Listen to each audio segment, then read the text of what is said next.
네, 반갑습니다. 코인링크입니다. 이번 시간에는 CBDC의 발행이 비트코인을 중심으로 확장해가는 현 암호화폐 생태계에 어떤 영향을 줄 것이며 현재 CBDC 관련 개발이 어디까지 와 있는지에 대해 알아볼까 합니다.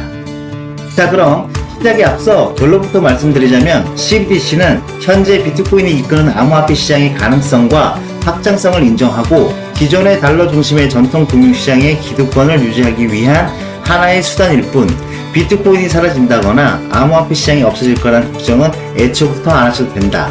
이렇게 말씀드리겠습니다. 물론 CBDC 출연으로 일부 코인들의 활동이 제한된다거나 축소될 수 있다는 점, 이 점은 기억하셔야 합니다. 자, 그럼 아직도 CBDC에 관해 잘 모르시거나 그 가능성을 낮게 생각하시는 일반 코린이 분들을 위해 짧게나마 CBDC에 관해 알아보도록 하겠습니다. 그럼 시작하겠습니다.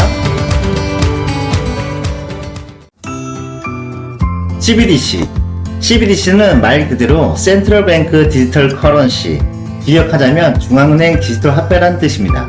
국가의 중앙은행이 직접 발행하는 디지털 화폐, 그러니까 디지털 법정 통화를 의미합니다. 현재 우리가 흔히 사용하는 현금이 디지털 머니화 되는 겁니다. 물론 그 시작은 모의 실험, 시범 사업, 그리고 CBDC 도입 순으로 이루어질 것이고 CBDC 발행 비율 역시 기존 현금 비율 90대 CBDC 비율 10%, 그 다음은 8대2.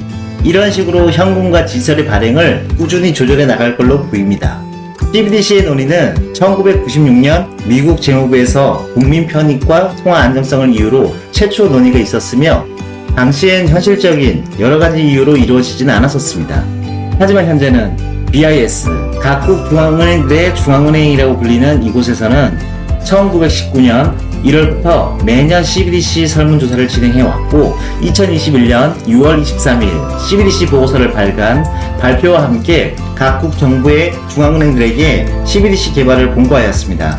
현재는 100여 개국 이상의 중앙은행들이 디지털 화폐 도입 가능성을 적극 검토 그리고 개발에 착수한 상태입니다. 뿐만 아니라 이미 CBDC 개발이 마무리된 몇몇 신흥 개발도상국도 나오고 있는 상태입니다.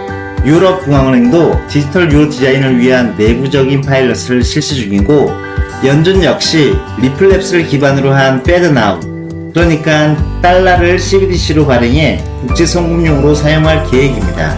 지난 1월엔 BIS에서도 FedNow를 가상화폐 대책 중 하나로 지목한 바 있으며 대표적인 달러 중심의 송금 시스템인 스위프트 역시 CBDC의 도입을 진행 중에 있습니다. 또한 중국은 CBDC란 용어 대신 DCEP, 디지털 커런시 일렉트로닉 페이먼트란 용어로 파일럿을 시행하고 있고 2022년 베이징 동계올림픽 당시에는 행사장 내에 제한된 지역에서 CBDC 파일럿 시험 사업에 이르렀습니다. 현재도 중국의 일부 제한된 시도시에서 시범 사업을 확대 시행 중에 있습니다. 현재는 중국의 디지털 화폐 DCEP라는 명칭에서 일렉트로닉 위안화란 명칭으로 사용 중입니다. 그렇다면 달러 패권의 선봉에 있는 미국은 어떨까요? 미국 역시 중국보다는 한 발 늦은 출발을 인식한 듯 FedNow 혹은 달러를 기반으로 한 여러 스테이블 코인과 새로운 CBDC 개발의 가능성을 모두 열어놓고 본격적으로 CBDC 개발에 들어갔습니다. 이렇듯 CBDC에 관해 우리가 크게 관심을 두지 않는 사이 기대 이상의 빠른 속도로 CBDC 개발이 각국에서 이루어지고 있고 현재 한국은행 역시 늦어도 2에서 3년 사이에는 제한적으로나마 시범사업 혹은 실제 도입 가능성을 내비치고 있습니다. 우리나라는 2021년 말부터 CBDC 파일럿을 시작해 총 2회에 걸쳐 CBDC 파일럿을 마친 상태입니다.